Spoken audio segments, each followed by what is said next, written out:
Sometimes I look in the mirror and I don't like what I see. I'm reminded of the damage caused by the person staring back at me. Sometimes I'm okay with this because despite my past trouble and strife, I've got to keep moving forward. I'm entitled to a life. Sometimes I can be so creative sharing my shit with you all. Sometimes you guys even like this, making me feel 10 feet tall.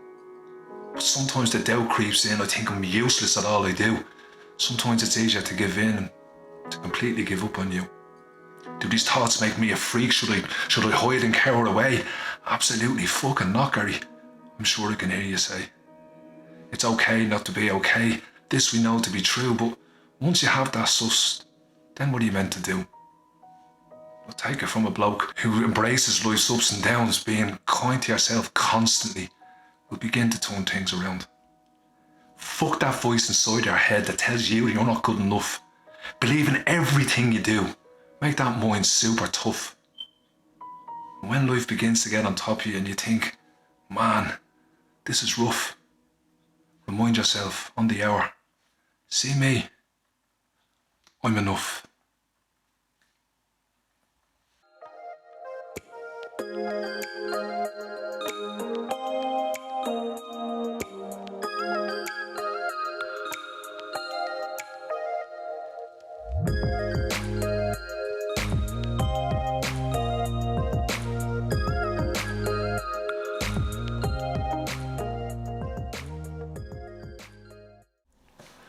How's it going? And thank you so much for choosing to spend a bit of time with me again. So that poem, very personal poem I suppose, and how are you again? Look, I did actually make a video for you all, as you can see, more a hat. I guess it's as good as mine, but after talking to a few people and being honest with you, that poem I've just shared with you, I'm super proud of, and you don't usually hear me saying that. I don't think there's a need for a big long-winded video, you'd be glad to know. I do feel I need to, you know, maybe touch on a few things, but that poem, like, I don't feel I'm the only person that goes through the stuff I go through. So I'm hoping, I don't hope you're going through that, but if you find that there's anything in there that relates to you, I just hope it helps. But I'm going to break down that poem. I'm going to tell you how someone tried to stab me, but I'm going to pick a tree in a park. I'm going to sit under that and tell you there. So I hope you come and join with me, and I hope you come and join with me. I hope you come and join with me. The feck am I talking about? Let's go find a tree and let me try and break down that poem and maybe just fill you in where I've been for the last while. Alright, let's go. Think about it right now. Everything's okay. No matter where you find yourself, no matter what kind of stuff is going on in your life, underneath it all, everything's actually alright. You're okay. What do you think this will do, lads? Huh? It's going to start bleeding raining, isn't it? Little towels and all I have with me. I've never actually gone out with my camera like this before. Like, I have a big microphone on the top here, so I'm feeling like a sap. Okay, that poem that I did, although it is really, really personal, it's really, really personal, I think it just explains everything that I wanted to explain in the video. I have been absent for the last while. To be quite honest with you, we all know, those that follow me I should say, sorry, that I do suffer from unbelievable bouts of depression and absolutely knocks you for six. And I did put up a video before called Accept, Adapt, Embrace and Control. And I did every single one of those things for this last bout that I've just been through, and they worked really well. But two things happened to me this time that I want to share with you. Although the first thing is very, very personal to me, sadly some of you might have something similar or just a guilt thing going on in your life. And the second thing is about my confidence, and I'll explain that to you as well. And then lastly, because I promised, I'll tell you the story how someone tried to stab me recently. Fucking hell. So let's just get on with this. So to start that poem, how can I put this? A lot of you guys only know me from Joys of Joy onwards, and I'm really proud of the guy you've met, but I'm certainly not proud of the guy I was before I met you. It's easy to think that it's just the prison stuff, that, you know, what I did that ended me up in prison. Look at this guy. I want a dog. Oh, look. Hey, you fella. Oh, he's pissing. Yay! I'm distracted now. I want a dog. I mean, what I was saying was, a lot of you would be forgiven for thinking that the shame I have is solely for what I did to end up in prison. And don't get me wrong, I'm so ashamed of that. But sadly, it's something a hell of a lot more personal than that. And I know you won't mind me saying to you now, I'm not going to be sharing it now. It involves people that I've never spoke about in public, and I never will. because they don't deserve that. They don't have the right to reply, so it's not fair on them. But I just want to tell you about this. I live with a lot of shame of what I did, the lies I told, and just the person I was before prison. And when I go down into my dark place and my sad place, the volume of that increases quite a lot. And this time around, it floored me. Now, like everyone watching this video, all four of you, COVID had played a huge part. Lockdowns played a huge part, like it did with all of us. We all got fed up, we all got fucking pissed off. But the shame of what I've done, it's really, really, really hit me. And I think, to be quite honest with you, I don't know whether I deal with it right. I certainly don't talk about it enough, but then it's talking about it to the right people.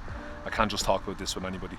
What's my advice with this one? Well, I can only tell you what I do is I fought against this for way too long. I've tried to push it down to the pit of my stomach for way too long, and that's why in the poem I say, sometimes I'm all right with this. That's not me being rude, I have to keep moving forward. Maybe someday these people can forgive me and we can move forward, but I'm not too hopeful of that. So I have to figure out a way of moving forward. Today is just dog day. Scraps and all, that's our little mate. That particular shame I have really floored me this time around, so that's that. The second thing that hit me really, really bad was confidence. Check this one out. I don't really know how this happened. It was when I was feeling really low and I was doing the accept, the adapt, the embrace and control, and next of all, I questioned everything. I questioned absolutely everything that I do. I questioned the posts I put up for you guys, I questioned the books, I questioned these videos, everything. I'm getting upset here, it knocked me for 6. And do you know what? I want to give a shout out to a young lady, Megan. Meg, you're an amazing, amazing girl. And she reached out to me and she said, Gary, who are you trying to impress? Who are you trying to be enough for? And I just really want to thank you for that, Megan, because I lost sight of the fact that the reason I do these videos, the reason I wrote them books, the reason I put them posts up, I really hope you guys enjoy it. Don't get me wrong, but first and foremost, I do it for myself. I do it because it makes me happy. I do it because it makes me feel good about me. And I do it then in the hope that you guys might get something out of it. My biggest advice with this one is the next time you have that crisis of confidence, believe in yourself, man, and do the thing that you want to do that makes you happy. Once it's not hurting anybody, it's not rude, it's not aggressive, it's not violent, it's not racist or something, whatever like that. If it's something you love, then do it. Do it for you first, and then do it for everyone else. So, like this video, you probably hate it, but I love it. And the last thing I want to say about what I did wrong this time around that I've been missing, and I need to apologise to Jackie Fox. I need to apologise to probably everyone who I've helped over the last year or 2 years, Jen as well. The thing I did the worst was I didn't talk about what was wrong with me lately. I did my mum's thinking for her. I didn't let her in. I lied. I told her I was fine, and I clearly wasn't. It's no coincidence that I've struggled a hell of a lot more by keeping all this stuff to myself. And the thing about it is, when I started to reach back out to my mum and tell her what was going on, she was feckin' amazing, just like she always is, just being Lily. And I felt a bit silly for not telling her, but I didn't talk to my family, so this is probably the first time my family are kind of knowing this, and I do apologise to you all, because I'd give out fuck if you didn't do what I did. If you all kept things stuff to yourself, I'd give out. So pot caught the kettle black there a little bit, but I'm much better now, I do the accept, the adapt, the embrace, the control, but this, like I said, this time around my confidence went, and the shame of the damage I've caused in the past really, really was overwhelming this time. And then the mistake I made, guys, I didn't talk to anyone about it. I shut people out, I shut all of you out, I shut everyone out. It's not the right thing to do, and especially to the young people that might be watching this. Don't do it, lads, and ladies, don't do it, please. Please, talk to me, talk to anybody. Listen, it's great to be back. It's deadly to be back. I can't wait to interact with you all. And can you do me a huge favour? I'm talking a little bit weird, by the way, because I'm freezing! I'm freezing! But anyway, yeah, can you all do me a favour? There's no need to start asking me, am I alright, or telling me this, that, and the other. I appreciate it so much. That's not what this is about. I am okay. I share my shit with you all in the hope that if you're going through something, it might just help you. Am I an expert? Fuck no. I'm an expert on me, though.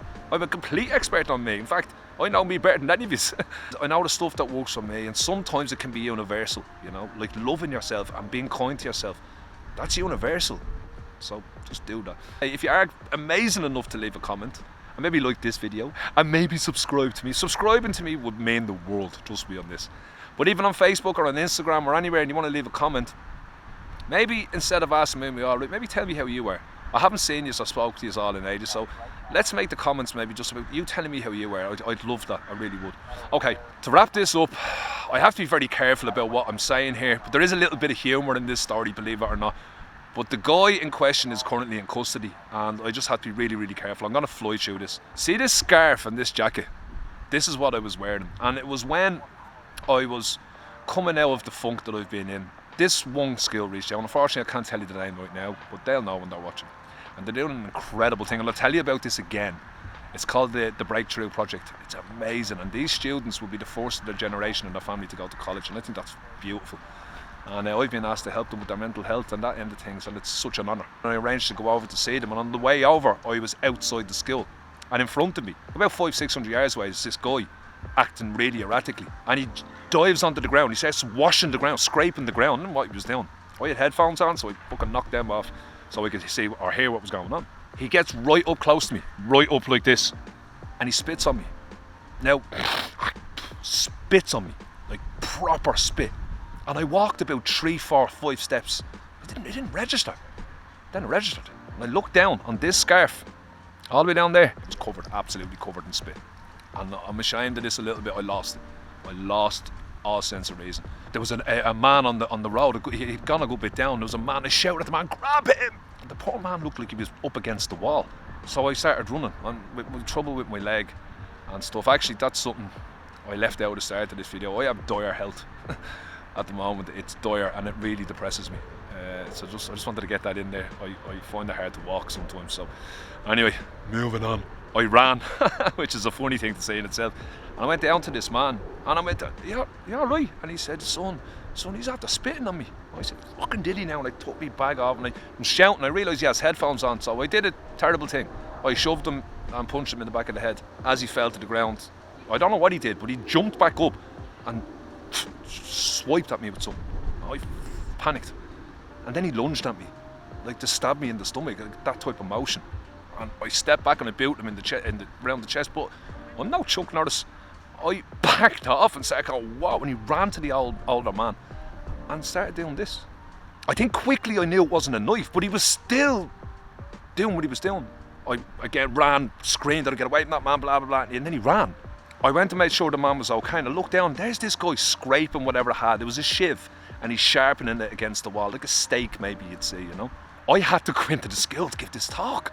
So I'm late. I hate being late, anyone who knows me. So I said to the man, "Look, you're okay." And I ran into the school. That's the day someone tried to stab me. And unfortunately, there's so much more to that story, but I just feel I can't tell anymore because this man is in front of the guards. So what I will say is this. I walked into the school. So I went into the bathroom, I dusted myself off.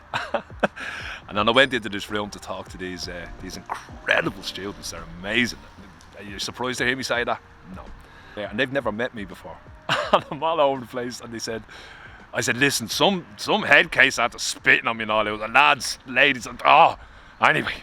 I said, "Let me start." I said, "Look, my name's Gary Cunningham." I said, "And I'm an author, but unfortunately, there's another part of me that you need to know, and that's that I'm a former prisoner. I spent 3.5 years in Dublin's Mountjoy. And I'm telling you now, if I could have the teacher who was in the classroom at the time beside me, she'd verify this. As I said, I was in Mountjoy prison. There was a knock on the door, and the door opens. And 2 members of Garda Síochána walk in, and they look over the table and say, "Gary, can we talk to you outside, please?" It's like, I looked at the students and was like, "See what I mean? Don't break the law. You can't even go into schools and they're following you." Had a chat with the guards, and yeah, look, they've caught the guy. Yeah, that was mad. Somebody tried to stab me. So surreal, so surreal. Anyway, I'm going to leave it there, but before I do, one big shout out I want to give to the greatest friend I've ever had, to me buddy Fitzer. You won't appreciate this, but anyway, for the last while, buddy, you're the one that kept me going. You had no idea about this. You're just you. You're just being you. It's all you ever do. And I'm very, very grateful to have you in my life, pal. And I love you. And I'd have been lost without you these last few days. So nice one. Okay, before I go, I have an idea. What I do want to say is this before I go. See this YouTube channel? I'm going to pay so much more attention to it. I really want to pay more attention to this, because see this video and lark and sitting out here and all this stuff, I love it. I'm going to be honest with you, I love it. So I want to express myself more that way. But I also want to rip the piss out of Jackie Fox. So here, I have an idea, right? How about Gary versus Jackie? You, either on Facebook or Instagram or both, you pick the challenge. Now, there are students that follow me, so keep it PG, Tony O'Reilly. But anyway, pick the challenge, pick what we have to do. best 2 out of 3. Whoever loses has to do a forfeit, and you will pick the forfeit as well. Jackie, you didn't think I was going to do this. It's Monday morning, let's say, when Jackie sees this. Morning, Jackie. And yeah, I know that she's now rattled. So have a think about that one. But in the meantime, thank you so much for spending this little bit of time with me. I really hope you like that poem. I hope. Well, no, I don't hope. I hope you're okay. That's more important. But sadly, if you're not okay, I hope you can resonate with something in it, and I hope it makes you feel a bit better. Thank you so much for spending this bit of time with me. You're all amazing. I'm going to see you all very, very soon. The posts are coming back. All that stuff is coming back. But for now, peace.